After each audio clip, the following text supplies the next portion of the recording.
These aren't show cars. These are the ones you find half forgotten, parked behind barns or sitting in backyards. Cheap, rough, and full of unfinished stories. Let's take a look at what's still out there. Car number 1, 1969 Ford F250 Highboy 4x4. Price, $1,250. Right off the bat, this is the kind of truck that stops you mid-scroll. A 1969 Ford F250 Highboy, factory 4x4, long bed, the real deal. These trucks are getting harder to find every year, especially in mostly complete condition. Originally powered by a 360 cubic inch V8 with a manual transmission on the floor, this Highboy has seen some real use. The odometer just rolled over to 23,453, which realistically puts it closer to 223,000 miles. That lines up with what you'd expect from a working truck of this era. Now, let's be honest about the condition. The engine is blown, so this is not something you're driving home. Plan on an engine replacement from day one. But the good news is, in the structure, the frame matches the title, interior is described as okay, and the floor pans are solid, which is huge on these old Ford trucks. There's rust starting in the bed and along the lower doors and fenders, plus a dent in the driver's door. It also wears a 67 front clip, but it is confirmed as a 1969 by the frame and title. New shocks and brakes are already installed. This is a classic engine swap Highboy project. Whether you're thinking period correct, big block, or modern crate motor, the foundation is there.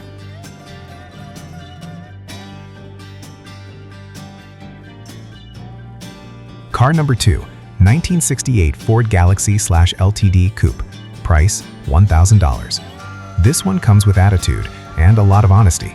A 1968 Ford Galaxy/LTD Coupe, full-size, heavy, and unmistakably late 60s.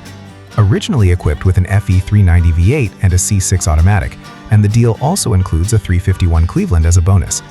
Does it run? No. Does it roll? Yes. That pretty much tells you what this car is about. The seller makes it clear. Race it, restore it, part it out, just don't crush it. And honestly, that's fair.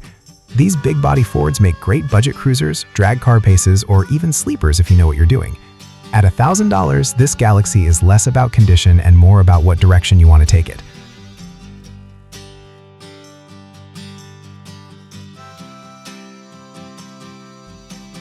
Car number 3, 1969 Ford Econoline 200 Pop-Top Camper Van. Price, $1,500. This one's a little different, and that's what makes it interesting.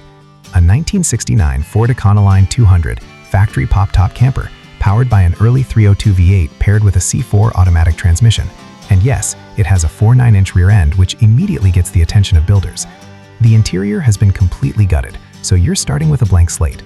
Mechanically, it runs and drives when it's running, but currently has a fuel delivery issue, most likely a fuel pump. Because of that, it's trailer only right now.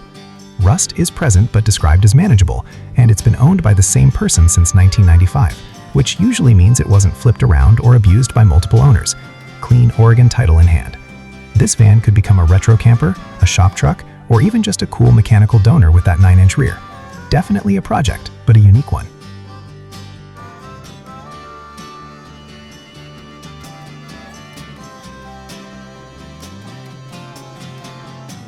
Car number 4, 1967 Ford F250 two-wheel drive pickup. Price, $1,000. Here's another Ford truck, but with a different personality. A 1967 F250 two-wheel drive 3/4 ton with an 8-foot bed and a 352 V8 backed by an automatic transmission on the column. It last ran in 2015, and the engine still turns over, so it's not seized. Mileage shows 34,000, but with the odometer rolled over, real mileage is likely 134,000 or more. Rust is present along the bottoms of the doors, bed edges, and floorboards, typical spots for these trucks. Someone attempted to steal it, so it needs a new ignition switch and key. All wheels roll freely, and it just fits on a U-Haul trailer. Clean title in hand. This is a very honest mechanics project. Nothing fancy, but a solid base if you're comfortable bringing an old truck back to life.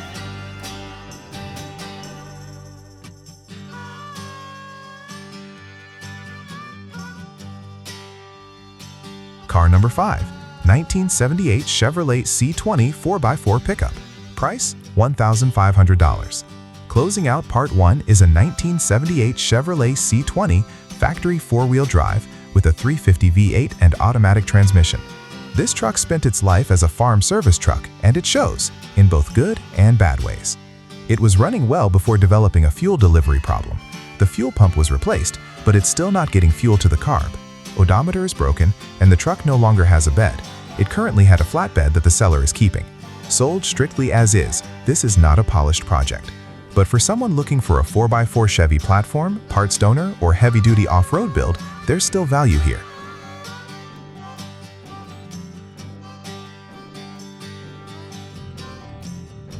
Car number 6, 1979 Audi 5000. Price, $2,000. Taking a break from American Iron, here's something a little more European.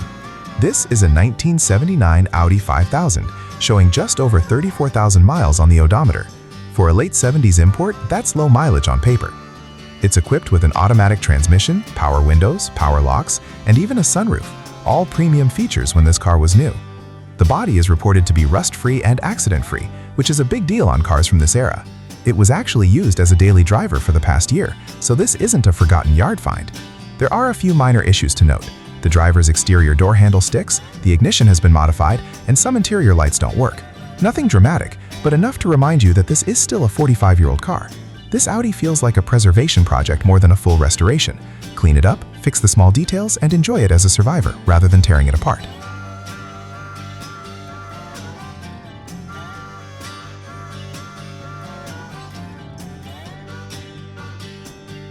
Car number 7, 1973 Dodge W100 4x4. Price, $1,900. Now we're back into truck territory, and this one comes with some serious caveats. A 1973 Dodge W100 factory four-wheel drive, powered by a 318 V8 and a 4-speed manual transmission. On paper, that's a great setup. In reality, the transmission is frozen in gear, the truck has rust in the usual places, and there is no title, bill of sale only. The wheels and tires shown in the photos aren't included. What you get are rollers. This is not a casual weekend project. This is for someone who understands title issues, drivetrain swaps, or is planning an off-road or non-street build. If you're okay with those limitations, there's still something appealing about an early 70s Dodge 4x4. Car number 8, 1974 Volkswagen Super Beetle convertible. Price, $2,000. This one is a true hands-on restoration project. A 1974 Volkswagen Super Beetle convertible, original yellow and later painted white. The body is in good shape overall, with minimal rust, and the car is at the stage where the body can be lifted off the chassis for restoration. What's included is actually pretty impressive. Original dashboard and instrument cluster, glass, doors, hood, rear deck lid, headlights, mirrors, spare tire, aftermarket seats, stereo, and multiple totes of bagged and labeled parts. What's not included is just as important. No engine, no clutch, no fuel tank, and no fuel lines. The convertible ragtop also needs restoration. This Beetle is ideal for someone planning a ground-up rebuild, whether you're thinking classic air-cooled, custom street build, or even continuing the EV conversion idea. Car number 9, 1968 Plymouth VIP. Price, $1,500. Here's one you don't see very often. A 1968 Plymouth VIP, Chrysler's upscale full-size sedan. This car has a real family history, bought new in Penticton and owned by the same family since 1970, spending most of its life in British Columbia.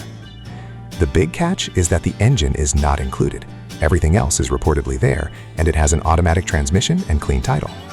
This is a great starting point for a big body Mopa project. Drop in a big block or a modern swap, and you've got a cruiser that stands out from the more common Fury or Polara builds. Car number 10, 1976 Chevrolet C10 Deluxe. Price, $750. Wrapping things up is one of the cheapest trucks on the list. A 1976 Chevrolet C10 Deluxe, half-ton, rear-wheel drive, with a manual transmission and a 350 V8. It's currently not running, but the engine was strong when it was parked a couple of years ago. The right front wheel is locked up, so this one definitely needs a dolly or trailer to move. There's rust in the wheel wells and bed, which is pretty typical for mid-70s Chevy trucks. At $750, this is pure project truck territory. Restore it, build it, or part it out. The entry price alone makes it interesting.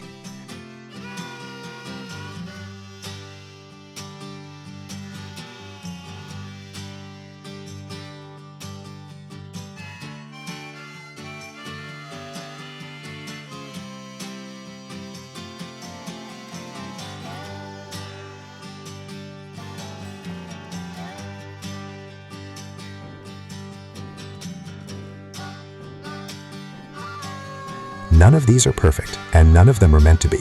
These are real project cars, the kind that still give you options if you're willing to put the work in. If you enjoy digging through classics like this, hit like, subscribe, and stick around. There's always another project waiting.